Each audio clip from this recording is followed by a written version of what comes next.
நிறைவாக மீனம்.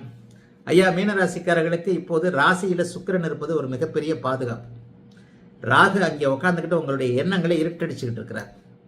ஒரு நிலையில் நான் அடிக்கடி இப்போ அடுத்த வருஷம் வரப்போகிற ஜென்மச்சனையை பற்றி மீனராசிக்காரர்களுக்கு பேச ஆரம்பிச்சிட்டேன். ஜோசியம் என்பது வருமுன் காப்பது. அடுத்த வருஷம் என்ன நடக்குன்றது இப்போவே உஷார்படுத்தணும். ஏன் போன வருஷமே இதை சொல்லியிருந்தாலே நாங்கள் கொஞ்சம் உஷாராக இருப்போம்ல அப்படின்னு கேட்பீங்கல்ல. அடுத்த வருஷம் ஜென்மச்சனி வரப்போகுது. இப்போ கொஞ்சம் ஜாலியாக தான் இருக்கிறீங்க, அப்படிலாம் ஒன்றும் பெரிய கஷ்டம். ஏழரைச்சனையோட பாதிப்பு எந்த மீனராசிக்காரருக்கும் என்ன வரல. இந்த வருஷத்துலேருந்து நீங்கள் பாதிப்புகளை இந்த தீபாவளியிலேருந்து அப்படியே லேசாக அடைய ஆரம்பிப்பீங்க. அகலக்கால் வச்சிடாதீங்க. நல்ல வேலையாக ஒரு 20 நாளைக்கு இந்த மாதம் சுக்கிரன் வலுவாக ராசியிலேயே இருக்கிறார். ஏற்கனவே ராசியில் இருக்கக்கூடிய ராகு தனித்திருந்த நிலையில் உங்களுடைய எண்ணங்களை கெடுத்து கொண்டிருந்தார். எது தேவையில்லையோ அதை இப்போது மீனராசிக்காரர்கள் செய்து கொண்டிருக்கிறீர்கள், செய்ய முயற்சித்து கொண்டிருக்கிறீர்கள். அதில் தான் இருக்கிறீங்கன்றது அர்த்தம். குறிப்பாக என்ன சொல்லுவேன், காதலிக்கிறவங்க கவனமாக இருங்க. பிரேக்கப் ஆக போகுது, கடுமையான பிரேக்கப் ஆக போகுது. சுற்றி சுற்றி சுற்றி லவ் பண்ணுறீங்க.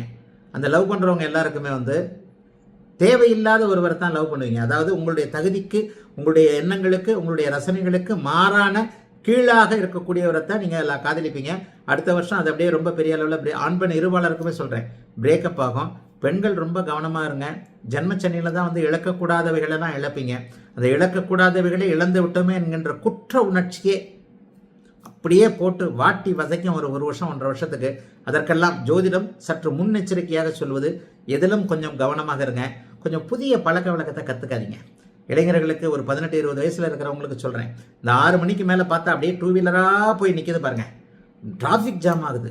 6 மணிக்கு மேலே ஒரு கடையை பார்த்தா கையை உள்ளே விட்டுக்கிட்டு அப்படியே 50 பேர் 100 பேர் இருக்கிற கூட்டம், 500 பைக்கு ஒரு வாசலில் நிற்கும் போல் தெரியுது. இவ்வளவோ இருக்கிற இந்த பழக்க வழக்கத்தை தயவு செய்து நம்முடைய உத்வேகம் ஆக்க சக்தியோடு இருக்கக்கூடிய மிகப்பெரிய மீனராசிக்கார திறமைசாலிகளான இளைய பருவத்தினர் கண்டிப்பாக கற்றுக்கொள்ளாமல் மனக்கட்டுப்பாட்டோடு இருக்க வேண்டிய அமைப்பு இந்த வருஷத்திலிருந்து, இந்த மாதத்திலிருந்து ஆரம்பிக்குது.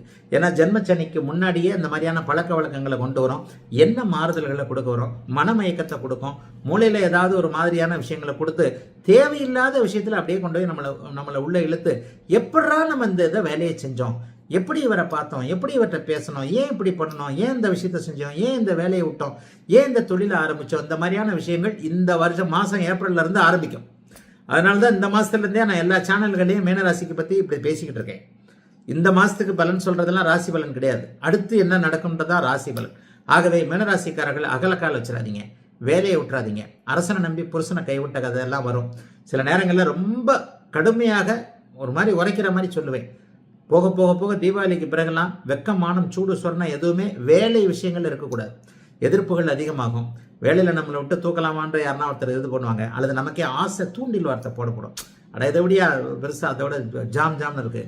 அல்லது ஒரு தொழில் ஆரம்பிக்கலாம், சும்மா கொண்டு வா, ஒரு 10 லட்ச ரூபா கொண்டு வா, 10 மாதத்தில் 10 கோடி சம்பாரிச்சிடலாம். 10 நாளில் காசை வாங்கினவர் ஓடி போயிடுவார். காசு விஷயத்தில் கவனமாக இருங்க. உறவுகள், நட்புகள் எல்லாத்துலேயும் யாரு கூடயும் சேர்ந்து எதாவது ஒரு அதை பண்ணேன் இதை பண்ணேன்ற மாதிரியான எண்ணங்கள், எது மாதிரியான அமைப்புகள் எதுவுமே வேண்டாம். எல்லா நிலைமைகள்லையும் கொஞ்சம் காசு, பணம், உறவு, நட்பு, இந்த விஷயங்களில் சில பல அனுபவங்கள் ஜென்மச்சனியில் நடைபெற ஆரம்பிக்கும். இன்னும் மீனராசிக்காரர்கள் யாருமே ஜென்மச்சனி அமைப்போல் இன்னும் அனுபவிக்கவே இல்லை. புரட்டாதி நட்சத்திரக்காரர்களுக்கு தான் மெதுவாக ஆரம்பிக்கும். அதற்கப்புறம் தான் அப்படியே புரட்டாதி நட்சத்திரத்துலேருந்து அப்படியே மெதுவாக உத்திரட்டாதிக்கு வருவார். புரட்டாதி நட்சத்திரக்காரங்களே இன்னும் ஜென்மச்சனியோட ஆதிக்கத்தில் நீங்கள் வரல. வருகின்ற செப்டம்பர், அக்டோபர் மாதத்துலேருந்து அது வந்துடும். ஆகவே ஏப்ரல் மாத பலன்களாக நான் சொல்லாமல் ஜென்மச்சனி என்னென்னலாம் கொடுக்குன்றதை ஒரு வருஷத்துக்கு முன்னாடியே சொல்கிறேன். ரைட்டிங்கில், எழுத்துக்களில் எழுதி கொண்டு இருந்த போது கூட அப்படியே ஒரு வருஷத்துக்கு அப்பால் என்ன நடக்கும் அப்படிங்கிறத ஒரு அமைப்புகளில் தான் நான் பெரும்பாலும் இந்த ஜென்மச்சனி, அஷ்டமச்சனிக்காரங்களுக்கு சொல்ல ஆரம்பிப்பேன். அது இப்போது நான் மீனராசிக்காரங்களை உஷார்படுத்துகிறேன்னு கூட சொல்லிக்கலாம். எல்லாத்துலேயும் கவனமாக இருங்க. இன்னொன்று சொல்கிறேன், ரொம்ப நல்லவனாக இருப்பீங்க, ஏமாலியாக இருப்பீங்க, இளிச்சவனாக இருப்பீங்க. குருவோட ராசி இல்லையா, அதுலேயும் குரு உங்களுடைய ராசியை அல்லது உங்களுடைய லக்னத்தை பார்த்திருந்தாலோ சொல்லவே தேவையில்லை. சட்ட துணிமணி எல்லாத்தையும் கூட அவுத்து இன்னொருத்தனை கொடுத்துட்டு வந்துடுவீங்க. பசிக்குதுன்னு சொன்னால் அந்த மயிலுக்காக அப்படியே ஒரு தேரையை கொடுத்துட்டு வந்தார், அந்த கொடுத்தார், போர்வையை போத்தினார், பேகன் கீகன்னு கடைகளில் வள்ளல்களை பற்றி பேசியிருக்கிறோம், பார்த்துருக்கிறோம், படிச்சிருக்கிறோம் இல்லையா. அதெல்லாம் மீனராசிக்காரங்களுக்கு பொருந்தும். ஆகவே இறக்க குணத்தை கொஞ்சம் தள்ளி வைங்க, ஏமாந்துடாதீங்க. ஏமாறக்கூடிய சந்தர்ப்பங்கள் வருது. அதனால தான் திரும்ப திரும்ப போர் அடிக்கிற விதமாக இந்த மாதிரியான ராசி பலன்கள் சொல்கிறேன். எல்லாவற்றிலும் கண்ணும் கருத்துமாக இருக்க வேண்டும். ஆயினும் ஒன்று சொல்லுவேன், மற்ற கிரக அமைப்புகள் கொஞ்சம் நல்லா தான் இருக்குது. அப்படிலாம் ஒன்றும் பெருசாக பயப்படுற அளவுக்குலாம் கொஞ்சம் இல்லை.